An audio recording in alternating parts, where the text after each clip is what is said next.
Hello friends. Today I am going to share with you the continuation of our unconventional twin delivery after a very difficult and unpredictable twin pregnancy. So if you missed part 1, you may want to go back and watch that first to understand where we are at. But the really short version is that on Christmas Day, I delivered our stillborn twin, Magnolia. We knew before she was born that she was going to be stillborn, but it didn't make it any easier to say goodbye to her after spending 24 hours with her. It was such a strange experience because I was still very pregnant with her sister.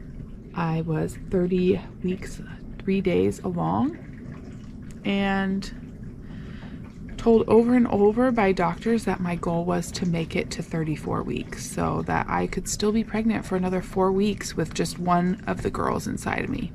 When we left off in part 1, I was currently on 24 hours of magnesium that successfully stopped any contractions that I was having. On December 26th, around 5 in the morning, I was done with those 24 hours of magnesium. It makes you feel pretty crummy, so I wasn't feeling great, but I was not in labor. I was still having constant monitoring, which is pretty tricky to keep track of a baby's heartbeat that's moving around and doing flips and turns. So come morning time, everything was quiet. I was off of most of my meds, and it was just time to play the waiting game and see what happened with my body post getting off of the magnesium and all of that. So I was allowed to eat at this point. I napped, watched Food Network. Mark went home for just a few hours to play with the boys and make sure that they were doing okay and just check in on them and get a change of clothes, because really when we went to the hospital, I pretty much grabbed a toothbrush and he didn't grab anything either. And then when he went back the first time, he came straight out of bed, so we really had nothing with us at the hospital, so he went home to grab a few things. So the doctors were watching me really closely. Nothing was happening, but we decided to stay down in labor and delivery for a few hours and just make sure nothing started up before they sent me back upstairs to prenatal care, where I would then be able to stay until 34 weeks pregnant. But we decided not to rush it, because the last time we rushed it, I started having contractions and ended up having baby Magnolia. So we just wanted to keep an eye on things. And around 11 o'clock in the morning, I did start having some contractions. They weren't very strong and they weren't close together. Well, they were about 10 minutes apart. This time, because of what had happened with baby Maggie, I got my phone out and started tracking contractions. So every time I had a contraction, I wrote it down. And so my nurse came in and she said, "How's it going?" Because nothing was showing up on the monitor. And I said, "Well, I've been having contractions about every 10 minutes for the last half hour." So she let my doctor know that, and they said, "Okay, we're going to leave you in labor and delivery." So from 11:30 to 12:30, I had contractions about every 10 minutes. And then they completely stopped. And I thought, okay, that's okay. I'm okay with them stopping, because the doctor told us every day that the baby stayed inside was 3 less days that she would have to stay in the NICU. That's kind of how a calculation they have made. So I was like, all right, well, just let her stay inside. And I was okay with labor stopping. But they weren't giving me anything for labor to stop. It just had kind of petered off on its own. Well, about an hour later, my contractions started back up again. And I also noticed that I was starting to have fluid discharge again. And that meant that my water had broken. Doctors still weren't concerned. They said, "We can deal with it. We'll just give you antibiotics. As long as you don't have a huge gush, the baby will continue to make more fluid and she can stay inside as long as there's no contractions and things like that." Well, the contractions were starting back up again, and they were coming every 10 minutes, and then they were coming every 7 minutes. Oh, and so around 3 o'clock, I made sure that Mark was back at the hospital with me, so that in case I had the baby, he would be there. Before this whole experience, when I had the boys, I had 3 deliveries with an epidural. I had 1 C-section, and this time I felt that maybe I could do it without anything. They had offered me like an epidural the day before, and then labor stopped, so I didn't want to get an epidural and then not have a baby. So I decided to just go all natural if this baby was going to come. And about 4:30 they realized there was no stopping labor at this point, and we were going to have a baby on December 26th, a day and a half after I had Maggie. So as labor was progressing, I started to feel kind of sick, like I was having the flu, and they noticed that my temperature was rising, and something was going on because of that previous delivery, probably brewing in there. We needed to get the baby out. So at 5:30 p.m. on December 26th, our sweet baby bee was born. She came out, she gave us a few squawks. Thankfully, that, you just wait in agony for those first screams or cries from the baby, and she gave us that squawk.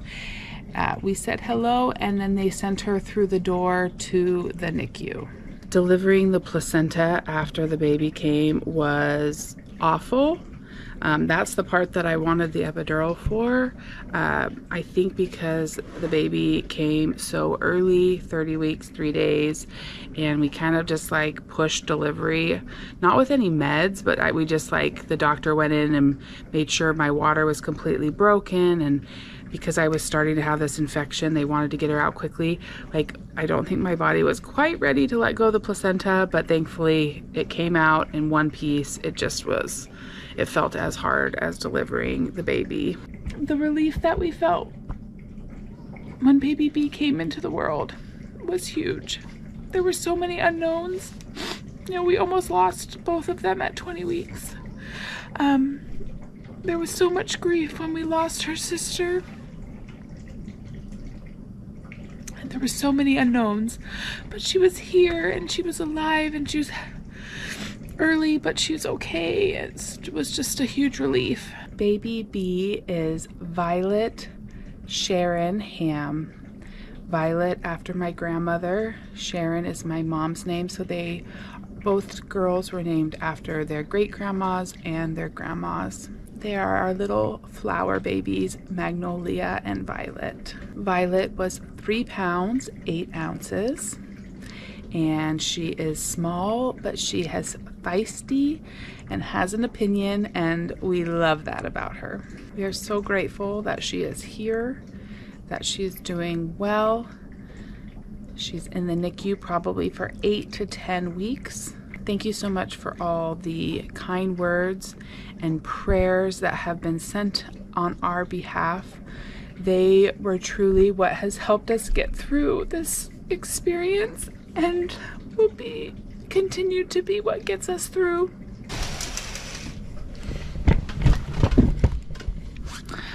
I'm here right now with Miss Violet. She has a CPAP machine on her at all times just because of the age of her birth, and she will have that on at least until 32 weeks, and then protocol is they can try and take them off. Thankfully, she is not on any oxygen. She's on room air, which is amazing. She is a fighter. She is so sweet. She loves to be cuddled by either Mark or myself, skin to skin on our chest. We have to time it around her feedings, and then we hold her for at least an hour. Most of the time I stay for 3 hours until her next feeding. Right now I held her for 3 hours in the morning.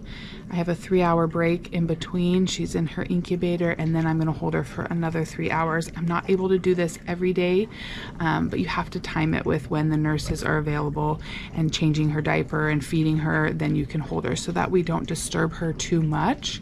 But the skin to skin is so important, and it has been so special. Because it is RSV and flu season, the boys will not be able to come visit her.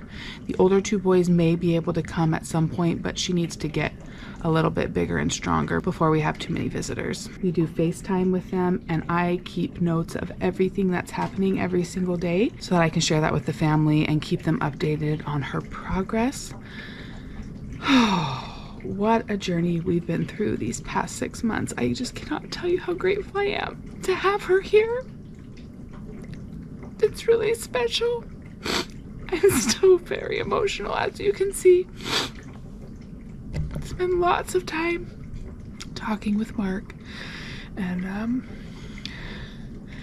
just really high highs, but some lows as well because of the whole situation with the twins. These girls have already changed our lives for the better. They've made us more loving, more empathetic of people and their trials. Our hearts will always miss our sweet little Magnolia, but we will honor her through the life of her sweet sister Violet.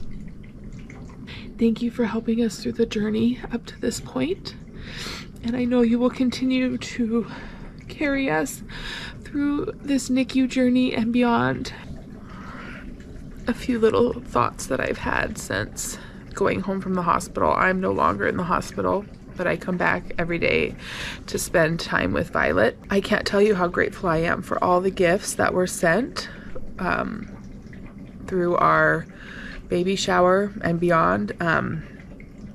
When I went home from the hospital, everything that I was like, ooh, I need this, I was able to go down and get out of the room. Bags for milk storage, the sanitizer for all my pump parts, because I'm pumping every 2 to 3 hours, all day, every day. Sanitizing bags, brushes to brush out the bottles. She's not wearing any clothes yet, so we haven't had the need to go through the clothes, but that girl is not going to have to wear the same outfit, I think, twice ever in her, at least until she's 2 years old, because you have all been so generous. So thank you. Every time I walk into that room, I just feel the love of this community. Thank you. We've had so many wonderful family friends bring us meals so that my parents could focus on the boys and Mark and I could focus on coming back and forth to the hospital. And then we can have meals together. That has been a huge blessing. They've been bringing them every other night for the past few days, and it's been so wonderful. So Violet was on light therapy. She was jaundice, so she was on light therapy for 3 whole days, and on those days we were only allowed to hold her for about an hour and a half to 2 hours, because otherwise she needed to be under the light. So on those days I was able to spend a little bit more time at home with the boys, which has also been a huge blessing. You know, when we're home, we're able to focus on them, and then we come here and focus on sweet baby Violet. We cry every day, but we have so much to be thankful for. So much. Some filming and editing has been therapeutic for me. When I have little bits of time, kind of makes me feel like my world hasn't been completely turned upside down for those few minutes, but we're figuring out how this YouTube thing is going to keep going, but we'll see over the next few months what happens. But thank you for understanding and being supportive. I do find it hard to be around a lot of people just because I am still so emotional and tender, and some people don't know in my actual life, don't know what's been going on, so having to explain to them what's happening can be really hard.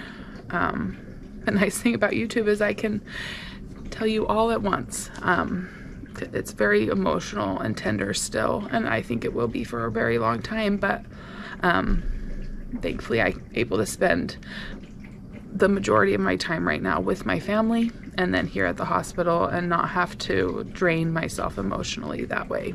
It's kind of chaotic between pumping and making sure we're here at the right time to be with baby Violet when she's had her feedings and things like that.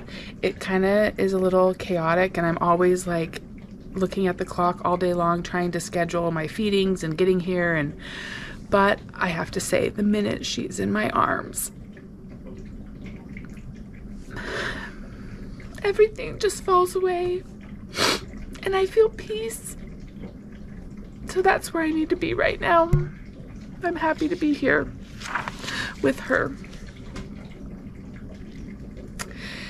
I love you all. Thank you so much for cheering us on this journey. I know so many of you have so much love for this sweet little girl, just like we do. And that's why I'm here sharing it with you, because you've all been so supportive and kind. Thank you. We love you. And we'll see you real soon for more of This Alaska Life.